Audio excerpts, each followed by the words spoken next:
Hi, it's Chris Watkin with John Cottrell, and we're here to talk about the frustrations of being a business owner. Last week we talked about there wasn't enough time in the diary. This week we're going to talk about having not enough money to do the things that you want to do in life. John, talk to me.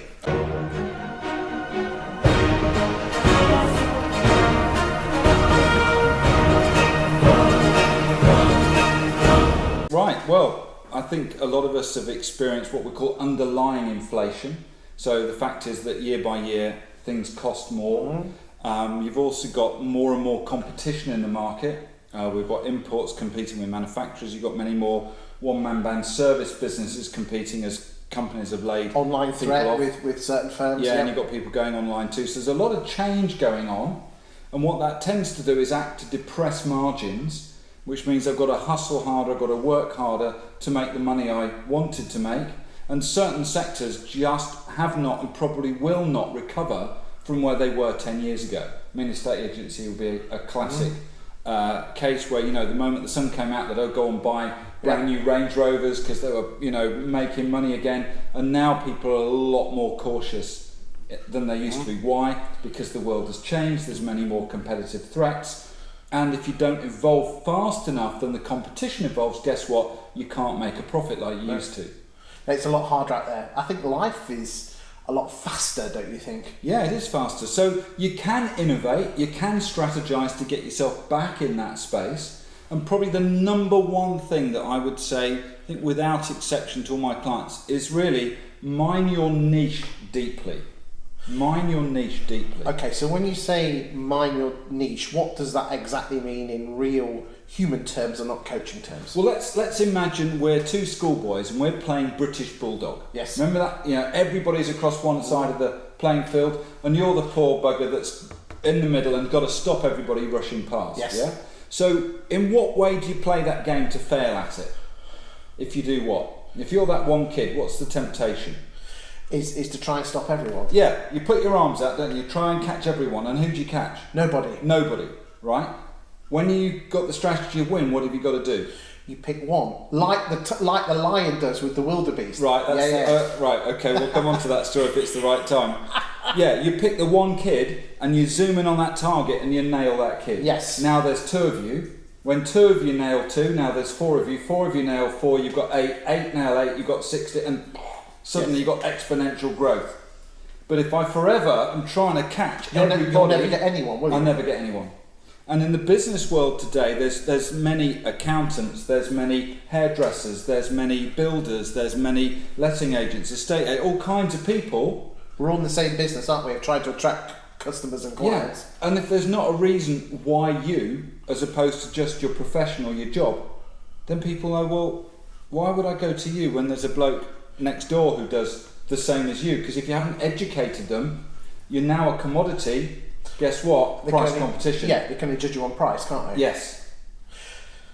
So, any tips? I mean, again, why don't we do a video on or a series of videos on niching down or mining down? Yeah, for sure. But have you got any little quick wins that we could tell the guys out there how to mine? Secret sauce? Probably not too secret, but just a mild secret sauce. A mild secret sauce.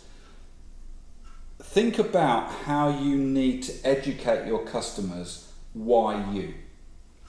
What is the need of theirs that you satisfy? Are we saying you as a person or you as a company? As a company. So you as a company, what is the need of your customers that you satisfy? And by the way, there's one really easy thing to do if you don't know. What do you think that is, Chris? Write what makes you different down on a piece of paper, John. Yeah, or if you don't know what it is, ask your existing clients why they chose you in the first place. Right. And guess what? They might actually just tell you. Well, people love to be asked, don't they? Yeah, they do. I mean, I'll give you an example. A mid-market company said, I can't compete with the one man in a van. I can't compete with them. They're not even registered for VAT. He said, and I can't compete with the big boys who've got national coverage. He said, I don't know why anybody would choose my business. I thought, that's interesting. Have you ever asked your customers why they choose you? He goes, no, why would I want to ask them such a stupid question? Well, I'll ask them. Yep. So I rang this guy up and I said, I'm just interested. You use, Blogs & Co. What is it about Blogs & Co that makes them special for you? He said, oh, that's really easy. He said, if I go to one of the big brand name firms that dominate our industry, he said, I don't get the time of day. I'm not big enough to be a key account, Yes. so I have to ring the switchboard. Then I get put through to a department where the last person I spoke to is on holiday. We've always been there, haven't we? And I go round and round houses, and eventually I give up. Oh, well, why don't you use the little guys then? You know, the one man in a van. They're cheap. So yeah, but the trouble is, they're on one project, they're maxed out, they don't pick up the phone, or they're on holiday, or they're ill. He said, I can't rely on them. So why do you use this company? He said, well, it's really easy. I pick up my phone and I get the bloke I want on the phone. He knows who I am. Mm-hmm. I don't have to explain the work that needs to be done because he already knows the site. And they're big enough that they've got enough guys that whatever I ask them to do, they can always say yes. So for me, it's really compelling that I use these guys. They are my perfect supplier. And then it's our job, or sorry, the business owner's job to almost put that into words. Hey, Yeah. even do a video of that person Yeah, why not? telling you those things, Yeah. like to a camera like now, Yeah, and getting that story out there. yeah, because then it educates the customers why them. So that company could go to every other mid-market company like themselves, but the customer in and go, you know what, you're not important to be a key account, yeah, you're too big for a one-man band, but actually, it's like Goldilocks and the Three Bears, isn't it? It's that little bowl of porridge, that middle bowl of porridge is just right. I do like porridge, John. Good stuff. Thank you very much. Well, next week, what are we going to talk about? Let's have a look what we're going to talk about next week. The difficulty in recruiting the star players you need. That's next week, guys and girls. Thanks very much, John. Cheers, Chris. Cheers, thanks.